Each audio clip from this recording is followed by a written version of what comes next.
누가복음 제22장. 유월절 축제가 다가왔다.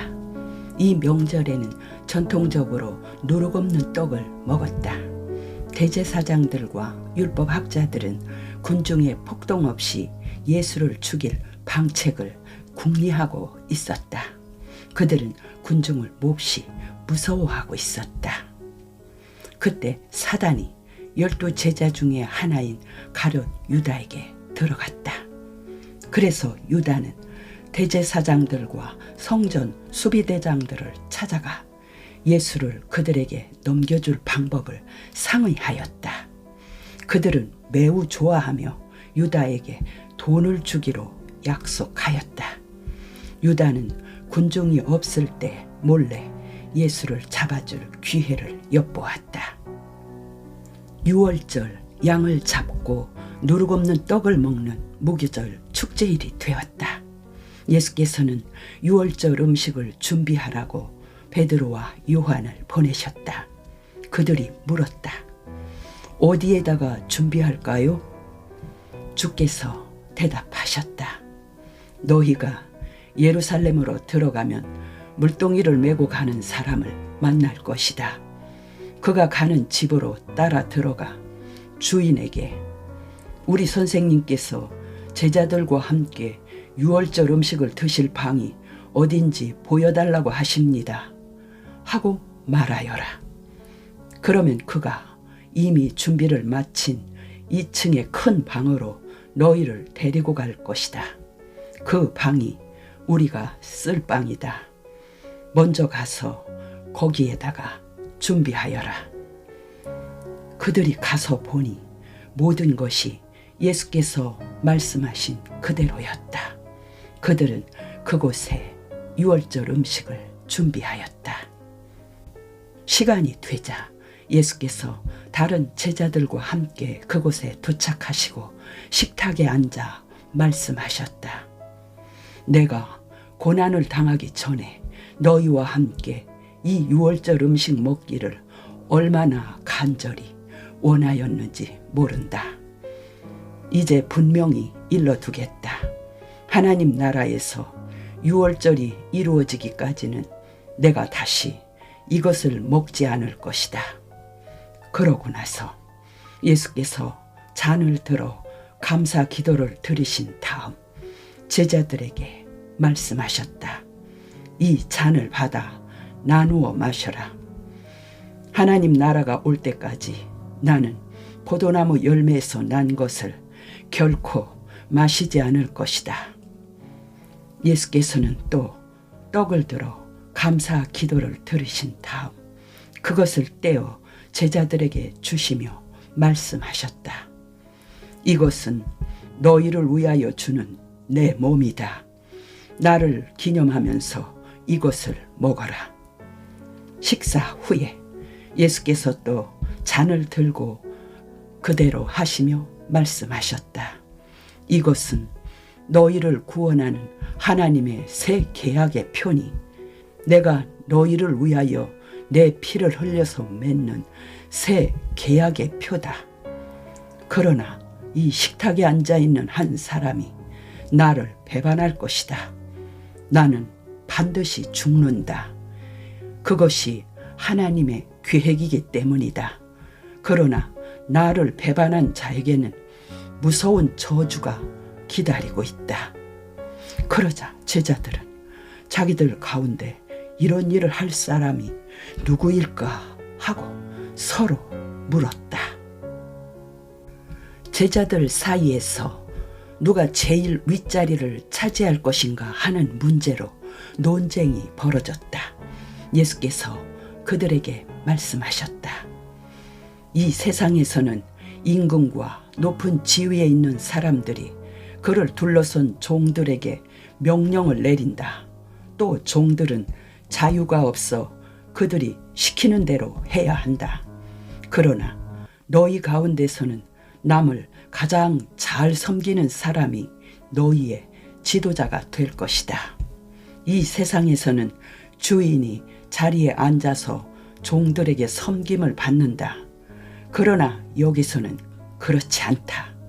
내가 너희의 종으로 왔기 때문이다.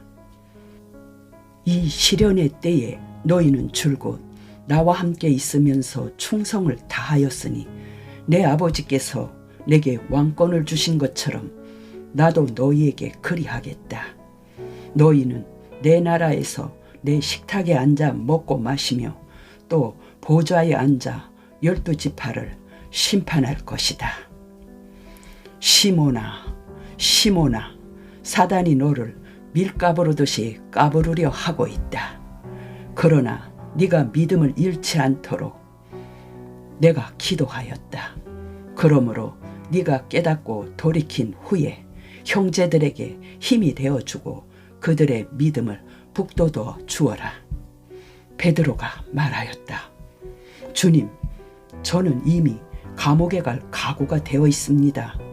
주님과 함께라면 죽음도 마다하지 않겠습니다. 이때 예수께서 대답하셨다. 베드로야, 내 말을 명심해 두어라. 지금부터 내일 아침 닭이 울 때까지 너는 나를 3번이나 모른다고 할 것이다. 그러고 나서 예수께서 제자들에게 물으셨다. 내가 복음 전하라고 너희를 보냈을 때 돈과 식량 자루와 신도 가져가지 말라고 하였는데 부족한 것이 있더냐? 그들이 없었습니다 하고 대답하자 예수께서 다시 말씀하셨다. 그러나 이제는 식량 자루가 있는 사람은 그 자루를 가지고 가고 돈도 가져가라. 칼이 없는 사람은 겉옷을 팔아서 칼을 사거라. 성경에 그가 생명의 피를 제물로 쏟아붓고 스스로 범죄자들의 편에 서서 죽음으로써 무사람의 형벌을 대신 지고 죄인 취급을 당하였기 때문이다 라고 나를 두고 예언한 말씀이 이루어질 때가 왔기 때문이다. 내게 대한 기록은 그대로 다 이루어지고 있다. 그들이 주님, 여기에 칼 2자루가 있습니다 하고 대답하니 그것으로 충분하다고 예수께서 말씀하셨다. 예수께서 제자들을 데리고 늘 하시던 대로 감람산으로 가셨다.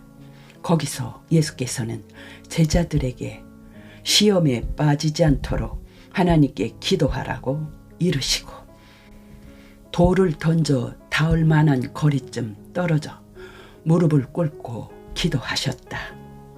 아버지, 만일 아버지께서 원하신다면 이 잔을 내게서 거두어 주소서.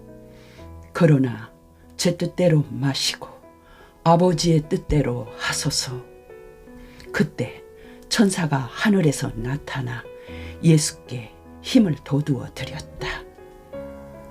예수께서 번민하시며 더욱 간절히 기도하시자 빗방울 같은 땀이 땅에 떨어졌다. 기도를 마치고 일어나 제자들에게 가보시니 그들은 슬픔에 지쳐 자고 있었다. 예수께서 말씀하셨다. 어찌하여 자고 있느냐? 일어나 시험을 당할 때 넘어지지 않도록 하나님께 기도하라. 예수께서 이 말씀을 하고 계실 때 한때의 무리가 12 제자 중에 하나인 유다의 안내를 받고 나타났다. 유다는 앞으로 걸어 나와서 다정한 듯이 예수의 뺨에 입을 맞추었다. 예수께서 말씀하셨다. 유다야, 왜 이런 짓을 하느냐?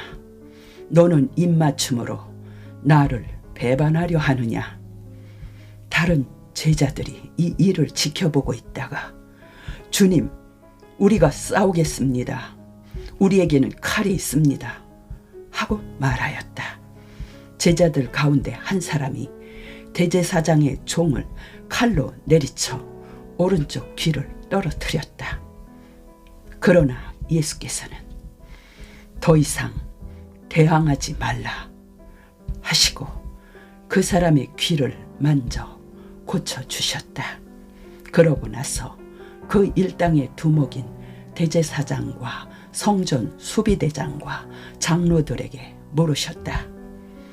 너희가 칼과 몽둥이로 무장을 하고 나를 잡으러 왔으니 내가 강도라도 된단 말이냐? 내가 매일 성전에 가 있을 때는 왜 나를 잡지 않았느냐? 그러나 이제는 너희 때가 되었다. 어둠의 세력이 판을 치는 때가 온 것이다. 그들이 예수를 붙들어 대제사장의 집으로 데리고 가자 베드로도 멀찍이 따라 나섰다. 그리고 군인들이 뜰 한가운데 불을 피워놓고 쬐고 있는 것을 보자 그들 가운데 끼어 앉았다. 한 요종이 불빛을 받고 앉은 베드로를 자세히 뜯어보다가 이 사람도 예수와 한패예요 하고 말하였다. 그러자 베드로는 펄쩍 뛰며 이봐 나는 그 사람을 알지도 못해 하고 말하였다. 잠시 후에 어떤 사람이 그를 보고 당신도 그들과 한패 아니요 하자 베드로는 아니요 나는 아니요 하고 부인하였다. 1시간쯤 지났을 때 어떤 사람이 강경하게 나는 이 사람이 예수의 제자라는 걸 다 알고 있어. 둘 다 갈릴리 사람이란 말이요 하자 베드로는 이 사람 나는 자네가 무슨 말을 하는지 통 모르겠네 하고 말하였다. 베드로의 이 말이 끝나기가 무섭게 닭이 울었다. 바로 그 순간에 예수께서 돌아서서 베드로를 보셨다. 그러자 베드로는 주님이 내일 아침 닭이 울기 전까지 너는 나를 3번이나 모른다고 할 것이다 하고 하신 말씀이 생각났다. 베드로는 뜰 밖으로 나가서 큰 소리로 울었다. 예수를 지키고 있는 보초병들이 예수를 조롱하였다.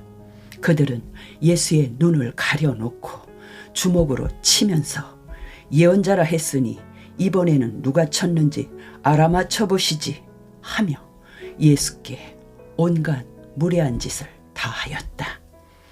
다음 날 아침 날이 밝아오자 대제사장들과 율법학자들과 장로들이 유대인 최고의회를 소집하여 예수를 세워놓고 그리스도라고 주장한 사실이 있는지를 신문하였다.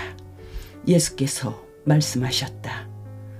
내가 너희에게 말할지라도 너희가 믿지 않을 것이고 내가 물을지라도 너희가 대답하지 않을 것이다. 그러나 인자는 전능하신 하나님 오른편 보좌에 곧 앉게 될 것이다. 그들이 모두 소리쳤다. 그러면 당신이 하나님의 아들이란 말이오? 예수께서 그렇다고 대답하시자 그들이 다시 소리쳤다. 이제 무슨 다른 증언이 더 필요하겠습니까? 그가 하는 말을 우리가 직접 듣지 않았습니까?